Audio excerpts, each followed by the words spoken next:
पत्रकारांच्या प्रश्नावर इंदुरीकर महाराजांचं मौन. ट्रोलिंग कीर्तन बंदच्या प्रश्नावर बोलणं टाळलं.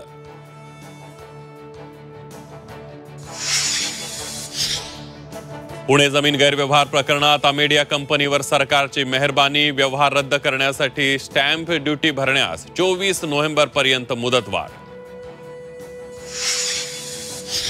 शिवसेना उद्धव बाळासाहेब ठाकरे पक्ष आणि मनसेची जागा वाटपासंदर्भातली दुसरी बैठक येत्या 2 ते 3 दिवसात होणार. ठाकरेंच्या युतीच्या घोषणेआधी जागा वाटपाबाबत पक्क होण्याची शक्यता. नेरूळमधील शिवरायांच्या पुतळा अनावरण प्रकरणी अमित ठाकरेंसह 70 मनसैनिकांवर गुन्हा. शिवरायांसाठी गुन्हा दाखल झाला याचा अभिमान. अमित ठाकरेंची प्रतिक्रिया. बाळासाहेब ठाकरेंच्या 13व्या स्मृतिदिनानिमित्त ठाकरे बंधू एकत्र. स्मृतीस्थळावर उद्धव आणि राज ठाकरेंकडून बाळासाहेबांना अभिवादन. 11 वर्षांनंतर बाळासाहेबांच्या स्मृतिदिनी ठाकरे बंधू एकत्र. पुण्याच्या चाकणमध्ये दोन्ही शिवसेना एकत्र. शिंदेंच्या शिवसेनेला शिवसेना उद्धव बाळासाहेब ठाकरे पक्षाचा पाठिंबा. दिवंगत सुरेश गोरे यांच्या पत्नी मनीषा गोरे नगराध्यक्षपदासाठी निवडणुकीच्या रिंगणात.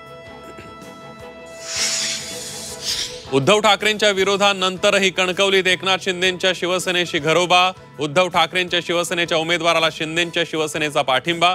भाजप आणि नितेश राणेंना एकटं पाडण्यासाठी दोन्ही शिवसेनेची रणनीती. बारामती नगर परिषद निवडणुकीत महाविकास आघाडी आणि अपक्षांच्या साथीनं पवारांचा पक्ष रिंगणात. युगेंद्र पवारांकडून एकत्रित निवडणूक लढण्याची घोषणा. महाविकास आघाडी अजितदादांच्या राष्ट्रवादीला देणार टक्कर.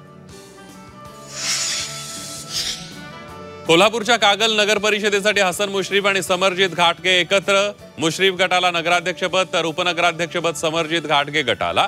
माजी खासदार संजय मंडलिक एकाकी. पालघर साधू हत्याकांडात आरोप झालेल्या काशीनाथ चौधरींच्या भाजप प्रवेशाला स्थगिती. विरोधकांच्या टीकेमुळे प्रवेशावर स्थगिती देण्याची भाजपवर नामुष्की.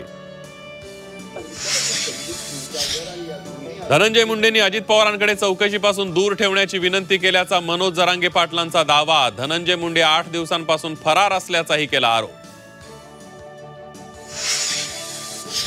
लाडक्या बहिणींसाठी खुशखबर. ई-केवायसी करण्यासाठी पुन्हा मुदतवाढ. 31 डिसेंबरपर्यंत ई-केवायसी करण्याच्या सूचना.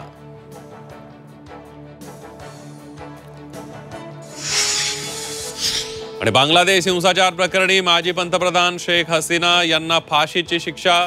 ढाका कोर्टाकडून मानवता विरोधी खटल्याच्या गुन्ह्यात शेख हसीना दोषी.